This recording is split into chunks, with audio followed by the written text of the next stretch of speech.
बिल्कुल सारे हमारे पूर्व जो है वक्ताओं ने सही फरमाया कि आज का दिन जो 26 नवंबर है यह अपने आप में एक ऐतिहासिक महत्व का दिन है। आज ही के दिन हमारा संविधान बनकर के तैयार हुआ था। 9 दिसंबर 1946 को संविधान बनाने की प्रक्रिया जब प्रारंभ हुई थी तो वह आज ही के दिन जाकर के समाप्त हुई है कि जब 26 नवंबर को हमारा संविधान बन गया था तो इसी दिन इसको लागू क्यों नहीं किया गया, इसका भी एक ऐतिहासिक कारण है। 26 जनवरी 1930 को हमारे देश के प्रथम प्रधानमंत्री पंडित जवाहरलाल नेहरू कांग्रेस की अध्यक्षता कर रहे थे और कांग्रेस का लाहौर अधिवेशन चल रहा था। लाहौर इस समय पाकिस्तान का हिस्सा है, उस समय यह भारत का हिस्सा हुआ करता था, भारत पाकिस्तान एक थे। तो लाहौर अधिवेशन में पंडित जवाहरलाल नेहरू ने रावी नदी के तट पर रावी नदी के जल को अंजलि में लेकर के पूर्ण स्वराज की घोषणा की थी। इसीलिए हमारे नीति निर्माताओं ने यह तय किया कि इस संविधान को हम लोग 26 जनवरी 1950 से लागू करेंगे। इसलिए इसके ठीक आज से ठीक 2 महीने बाद इस संविधान को लागू किया गया। पर मेरी समझ से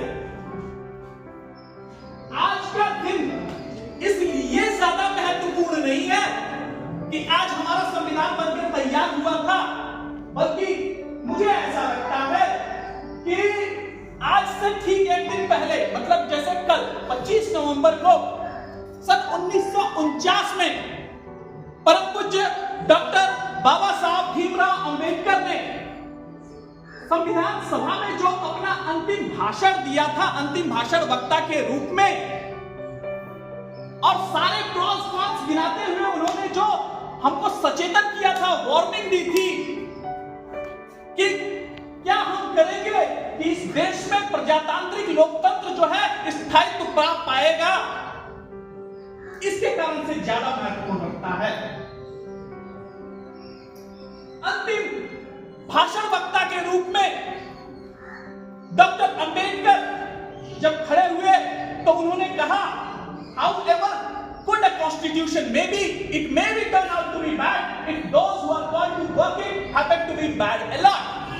And however bad a constitution may be, it may be turned out to be good if those who are called to work it happen to be bad a lot.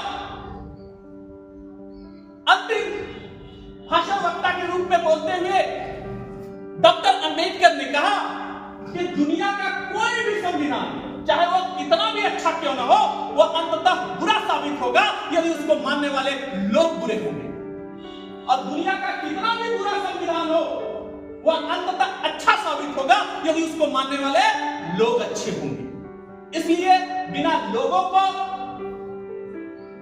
बिना जनता को संदर्भ में ले आए किसी भी प्रकार की संविधान के प्रति टिप्पणी करना कि यह अच्छा है या बुरा है, मेरी समझ से गलत है। फिर उन्होंने कहा, यहां की देश काल परिस्थितियों को देखते हुए मुझे तो संशय है कि यहां की जनता किस प्रकार से इस संविधान के प्रति सचेतन रहेगी, कितना मान सम्मान देगी। और उन्होंने कहा, भविष्य में यदि यह संविधान फेल होता है तो मैं पहला व्यक्ति होऊंगा जो इस संविधान को जला करके सुपुर्दे खाक कर दूंगा, इसे जला दूंगा।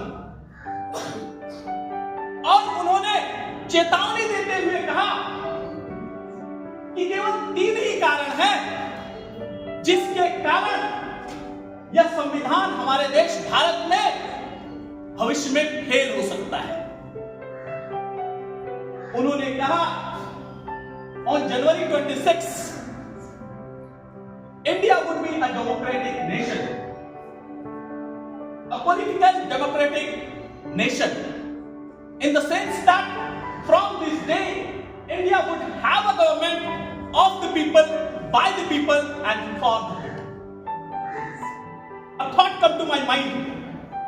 What would happen to her political democratic constitution? Will she able to maintain it or shall lose it again? In my judgment, if we wish to maintain our political constitution, we must hold fast to the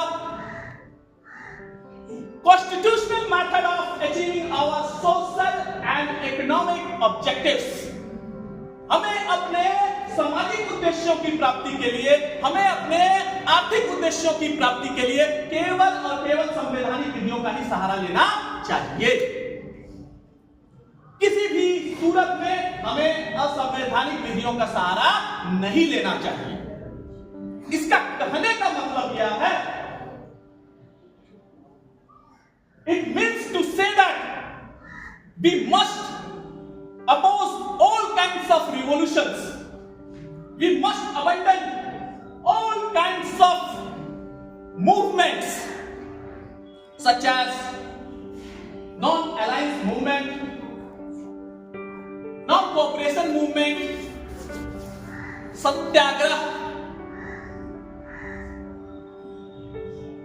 doctor Ambedkar कहते हैं कि हमारी चाहे जो भी मजबूरियां रही हो, अंग्रेजों से लड़ते हुए पर्याप्त कानून उन्होंने नहीं बनाया था, और जो कुछ भी बनाया था वो बायस कानून था, अंग्रेजी सत्ता की ओर झुका हुआ कानून था। तो हमारी मजबूरी थी, देश आजाद कराने के लिए हमने असहयोग आंदोलन चलाया, हमने सौम्य अवज्ञा आंदोलन चलाया, हमने सत्याग्रह का सहारा दिया। लेकिन जब हमारे पास एक सशक्त संविधान है जो हमारी समस्त समस्याओं का हल जानता है, तो निसंदेह हमें इन असंवैधानिक विधियों का सहारा लेना बंद कर देना चाहिए। If constitutional methods are open, then there can no justification for these unconstitutional methods. These methods are nothing, just a grammar of anarchy.